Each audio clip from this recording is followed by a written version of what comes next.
Bismillahirrahmanirrahim. Assalamu alaikum. How are you all? I hope you all are fine.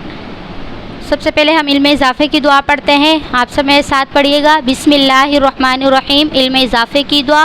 रब्बी ज़िदनी इल्मा, ए मेरे रब मेरे इल्म में इजाफ़ा फरमा, और my lord increase my knowledge, आमीन। सो स्टूडेंट्स, हमारे पास बुक है मैथमेटिक्स हिफ्ज़ वर्ड बुक लेवल बी की बुक है। आज हम पेज नंबर 6 पर अपना काम करते हैं। So open book page number 6। Here is your book page number 6. Firstly mention date in day. So student, हमारे पास आज टॉपिक है फ्रैक्शन। हमारे पास लिखा हुआ है when shapes और collections are divided into equal parts, each part is called a half और 1/2। मतलब ये बता रहे हैं जब भी हमारे पास किसी भी शेप की जब हम पार्ट करते हैं यानी हिस्से बनाते हैं, इक्वल पार्ट यानी बराबर जब उसके हिस्से बनाएं तो हमारे पास वो फ्रैक्शन कहलाता है। और अब अगर किसी एक चीज़ के हम 2 पार्ट बनाएं तो वो हमारे पास हाफ पार्ट कहलाता है। अब हमारे पास नीचे लिखा हुआ है इफ़ शेप्स और collections are divided into 4 equal parts, each of those part is called quarter और 1/4।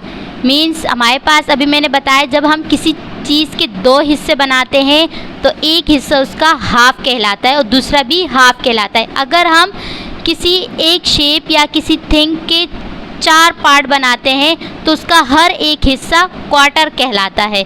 ओके, अब इसके बाद आगे पढ़ते हैं। But shapes can be divided into different fraction, look at this table. अब क्या बता रहे हैं कि शेप्स जो है मतलब डिवाइड हो सकते हैं बहुत सारे हिस्सों में। अब मैं आपको टेबल से समझा रही हूँ, लेकिन उससे पहले हम एक एक्टिविटी करते हैं। अब आप देखें,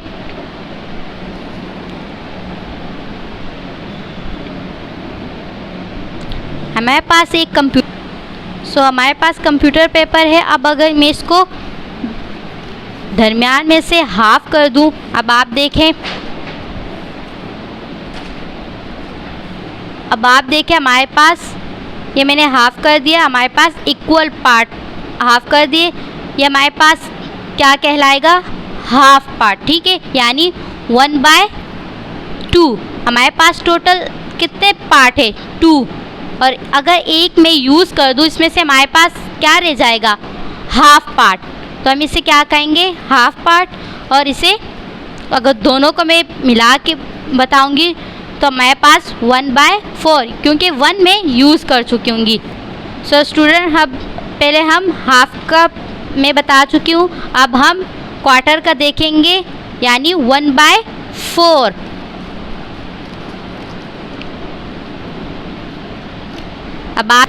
अब आप देखिए हमारे पास कितने पार्ट है, 1 2 3 4, यानी 4 पार्ट है और इक्वल पार्ट है। तो ये हमारे पास फ्रैक्शन कहलाएगा 4, यानी टोटल हमारे पास कितने पार्ट है, 4। अब अगर इसमें से मैं 1 पेपर यूज़ कर लूँ, हमारे पास कितने पेपर रह जाते हैं, 3। लेकिन पार्ट हमारे पास कितने थे, 4। तो अब 1 में यूज़ कर चुकी हूँ तो मैं लिखूँगी ऊपर 1/4। जब भी हमारे नीचे डिनोमिनेटर में हम टोटल वैल्यू लिखते हैं और ऊपर नोमिनेटर में हम जो पार्ट हम यूज़ कर चुके हैं, जैसे अगर केक की एग्जांपल मैं लूँ, केक के मैंने 3 हिस्से बनाए हैं और 3 में से एक अली खा चुका है, तो हमारे पास टोटल हिस्से कितने थे, 3। तो 3 हमारे पास अपॉन की नीचे आएगा। और सो अब आपको ये फ्रैक्शन समझ आ गया होगा। अब हम बुक पर अपना काम करते हैं। मैं आपको अब इस शेप से आपको मैं समझाती हूँ। आपके पास शेप है सर्कल कंप्लीट, ठीक है, इसको डिवाइड किए किसी पार्ट पे नहीं, तो हमारे पास each part is called 1 whole, यानी ये पूरा कंप्लीट एक पार्ट है। ठीक है, इसलिए हमने यहाँ पर 1 ही लिखा है। लेकिन हमारे पास इस सर्कल के 2 पार्ट बनाए हैं, तो 2 इक्वल पार्ट्स, और इसका एक हिस्सा क्या कहलाएगा, 1/2। ये मैं आपको टिवी करके बता चुकी हूँ। ये तो इसलिए हमने यहाँ पर लिखा है 1/2। अब 1/2 मीन कि इस सर्कल में हम एक सर्कल में कलर कर चुकी हूँ, और मैंने अभी आपको बताया था 1/2। 2 कहाँ से आया? 1 2 पार्ट से हमारे पास। 1 कहाँ से आया? 1 इसमें हम कलर कर चुके हैं, और या हम इसको माइनस कर चुके हैं या निकाल चुके हैं। इसी तरह अब हम इसकी बात करते हैं। लिखा हुआ 3 इक्वल पार्ट, लेकिन यहाँ पर 2 पार्ट्स है हमारे पास। हम 3 कर देंगे, 1 2 3, 1/3 यानी ये 3 हिस्से हैं, 1/3। अब इसमें से भी एक हिस्सा इसमें से हम कलर करेंगे।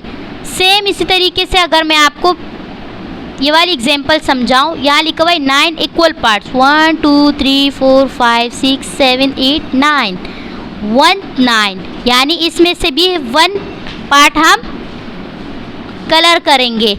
टोटल पार्ट हमारे पास है 9 और 1 पार्ट हम कलर कर चुके हैं, इसलिए 1/9।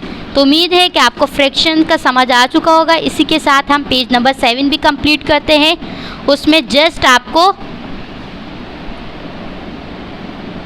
आपके पास है पेज नंबर 7, यह एक्टिविटी है। सो स्टूडेंट, आपके पास एक्टिविटी है। डे टू डे आप मेंशन कर चुके होंगे। लिखा हुआ है each shape is cut into equal part, but how many join each shape to the correct word in the list. हमारे पास ये सारे नाम लिखे हुए हैं कि कौन सा शेप कितने पार्ट है इसके। अब फर्स्ट में सबसे पहले हम इसको क्वार्टर को देखते हैं। 1 2 3 4 मैंने आपको बताया था इसका हर एक पार्ट क्वार्टर कहलाएगा। जैसे 1 2 3 4 तो ये क्वार्टर है, अगर 1 2 3 4 तो ये भी क्वार्टर है। तो यहाँ हम क्वार्टर से मैंने मैच किया हुआ है। इसी तरह 5th, अब देखिए कितने पार्ट है 5th, तो इसको मैंने 5th से मैच किया है। 10th, इसके 10 पार्ट से। इसी तरीके से आप बाकी कंप्लीट करेंगे हाफ्स एंड थर्ड्स। और सेकंड में हमारे पास है सर्कल द करेक्ट फ्रैक्शन। आपके पास फ्रैक्शन बने हुए। अब मैंने बताया था डिनोमिनेटर में हमारे पास कौन सी वैल्यू आती है? Total parts. जितने टोटल पार्ट्स हमारे पास कितने? 1 2 3।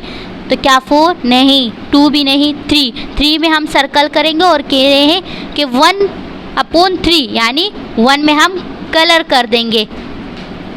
ठीक है, इसमें हम कलर कर देंगे पेंसिल से। इसी तरह बी में भी है। कितने पार्ट है हमारे पास? 4, टोटल 4 पार्ट्स है, और इसमें भी 1/4। तो हम इसमें भी 1 में हम कलर कर देंगे, हमारे पास पूरा फ्रैक्शन बन जाएगा। बाकी आपने सेम इसी तरीके से करना है। उम्मीद है कि आपको फ्रैक्शन का समझ आ गया होगा। इक्वल पार्ट्स को हम फ्रैक्शन कहते हैं, और उसमें से हम जब भी कोई माइनस करते हैं एक पार्ट, तो उसको हम ऊपर नोमिनेटर में लिखते हैं, और टोटल पार्ट्स को हम डिनोमिनेटर में लिखते हैं। अपना ख्याल रखिएगा। अल्लाह हाफिज़।